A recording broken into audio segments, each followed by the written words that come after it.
months old. She passed her hearing screening. In Mississippi, they passed the newborn screening law in July, the year she was born in 97. She was born in September of 97, so she passed it. So we went home and we thought we had a perfectly healthy, beautiful, perfect little baby girl. I said earlier there were a lot of friends around us that had babies at the same time, and we noticed at about 7 or 8 months they were really talking and babbling a lot. Abbey not so much. She would make noises and stuff, but not a whole lot, and we kind of dismissed it, thinking, you know, well, she's longer and leaner than all of them. You know, she crawls faster than all of them, and that's probably why they have averages, because some kids do things earlier than others. So we just thought she might be a late talker, you know.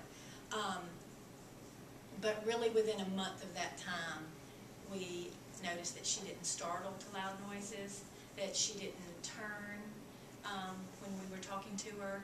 So we did a lot of homemade tests and stuff, and our suspicions were true. We had to run in a little circle to get test results and stuff, but we ended up at Shayer Clinic here in Memphis with Dr. John Emmett, who diagnosed her severe to profoundly deaf at that time at 9 months old. And later on, once we moved on to Cincinnati, we moved there, and we did genetic testing at Children's Hospital, and we found out that it was genetic, although we didn't know anybody who was hearing impaired in our family. Didn't know anything about the deaf culture, didn't know what we were doing, how to do it, when to do it. We didn't know anything. So the first thing I started doing was just devouring as much information as I could. I had to educate myself, and I want to challenge you to educate yourself as much as you can. I mean, you cannot know too much. There's so much out there to learn, starting with how you hear. If you don't know how you hear, you need to learn how we hear. I really kind of didn't know a whole lot about how it worked.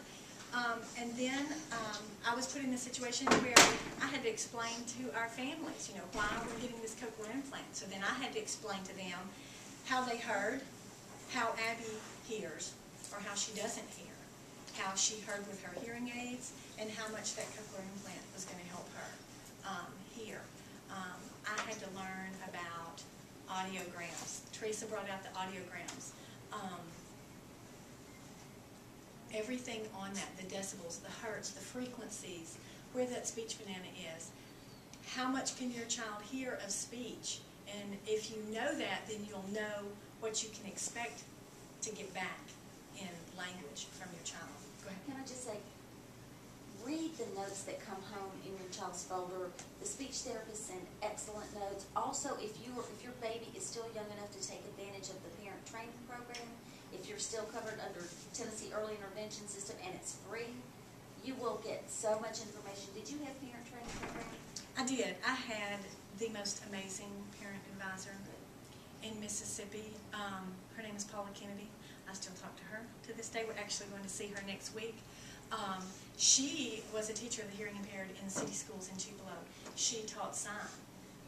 She taught that for 15 years before we even came along. She's still doing it to this day. Abbey is the first child that she got to see hands-on get an implant, have access to all that sound, and learn to talk. And I remember early on, she wanted us to start signing with Abbey. She started coming into our house at about 10 months. When Abbey was about 10 months old, she was diagnosed. The state sends your parent advisor in. Miss Paula came every Wednesday from 4 to 5 o'clock. And she would bring me things about signing, bring me things about the deaf culture. And I remember after about our second visit, we had made our decision. We were going to do the cochlear implant if everything worked out, and cognitively Abbey would benefit from it. She could receive, you know, the auditory information that she would get from it. She could process it. We were going that route. We wanted her to talk, and we were going to talk to her. And I remember explaining to Miss Paula about these cochlear implants, and I didn't know anything, okay, at that point in time. I just knew what I had seen. I had toured the Memphis Oral School. I remember I walked in the door, and these little toddlers were walking around with FM systems on their front and cochlear implants on their back and wires everywhere, and I'm like, what is going on in here? But they were talking. They were talking in the hallway. They were talking in the bathrooms. And then they said, you know, these kids have hearing losses from mild to profound, and they're talking. And I'm like, show me the profound, because that's where I was, you know. And so I went back, I toured the Magnolia Speech School in Jackson. I toured CID in St. Louis, the Moog School in St. Louis. I went to parent workshops, everywhere I could find one, just trying to educate myself to make the best decisions for her, because I knew that was going to rest on me, and in order to make those decisions, I had to know what I was talking about.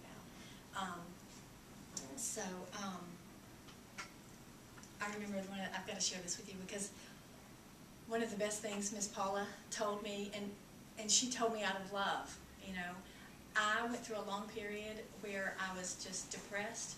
I was grieving Abby's hearing loss. I could not wrap myself around why she was deaf, you know, why my child was deaf, you know. And I remember at one point kind of getting a little harsh with Miss Paula because I didn't want Abby in special education. And I laughed because I didn't know what I was saying. You know, I was pulling from my history of, you know, not knowing anybody in special ed, not knowing what special ed was, what great things it could do for my child. At that point, I just didn't want her in it. I didn't want her to be in special ed. And Miss Paula said, you need to stop feeling sorry for yourself. And she said, you need to stop feeling sorry for Abby. You need to get up and you need to start working. She probably could have got fired for that. Had I known what I know now, I could have probably got her fired. But I love her, so I would never do that.